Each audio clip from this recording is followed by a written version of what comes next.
Ah, les diamants. Beaucoup de femmes en rêvent, mais rares sont les hommes à casser leur PEL pour vous en offrir un, mesdames. N'est-ce pas?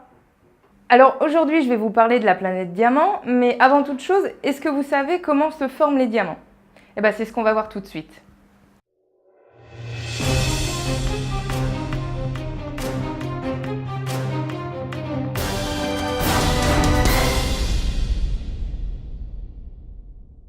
Alors c'est pas si compliqué, ce sont des molécules de carbone qui, comprimées à haute pression et haute température, vont, par un procédé chimique, se transformer en diamant.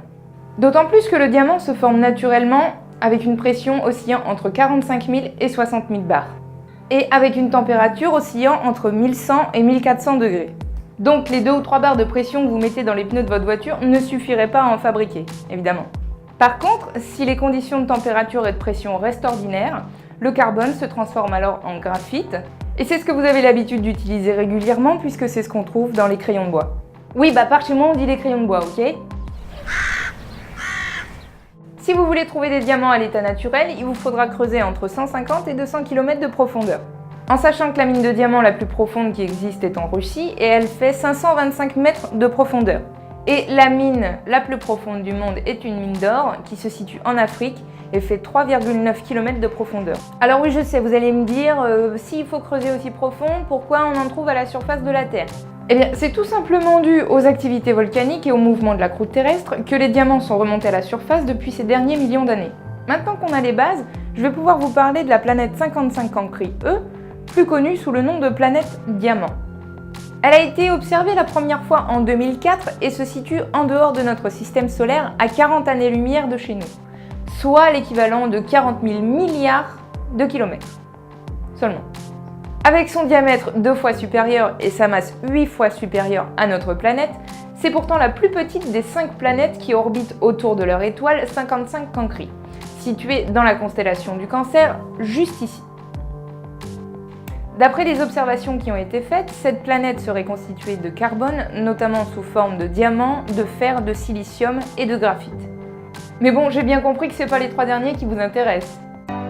Shine bright like a diamond. Vous me dégoûtez.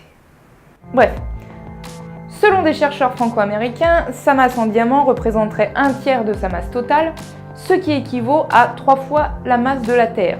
Ça fait rêver. Bon, jusqu'ici, tout a l'air assez sympa et on se dit pourquoi pas y faire un tour. Seulement, il y a 2 problèmes qui se posent. Premièrement, la température à la surface est de plus de 2000 degrés. Donc si vous y allez, ne vous faites pas carboniser. Tiens, d'ailleurs, en parlant de carboniser, l'étymologie du mot signifie composé de carbone. Coïncidence? Et deuxièmement, comme je l'ai dit tout à l'heure, c'est pas la porte à côté. 40 000 milliards de kilomètres, ça fait une trotte.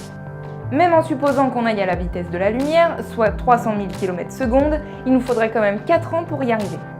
Bon, je veux pas vous décevoir, mais l'engin le plus rapide actuellement, Helios 2, va à 70 km/s, ce qui est déjà pas mal, je vous l'accorde, mais ça vous prendrait quand même 18 000 ans. Oui, je sais, je me suis fait chier à faire le calcul.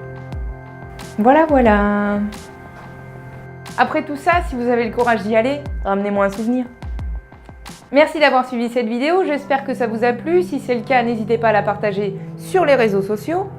Avant de vous quitter, je voulais faire un remerciement tout spécialement à Bruce de la chaîne Y Penser, qui m'a aidé dans certains calculs, et je vous invite fortement, si ce n'est pas déjà fait, à regarder ses vidéos et à vous abonner à sa chaîne en cliquant juste ici, et à vous abonner à la mienne en cliquant juste là. Allez, à très vite pour de nouvelles chroniques insolites, et comme dit Bruce, je me barre en ascenseur.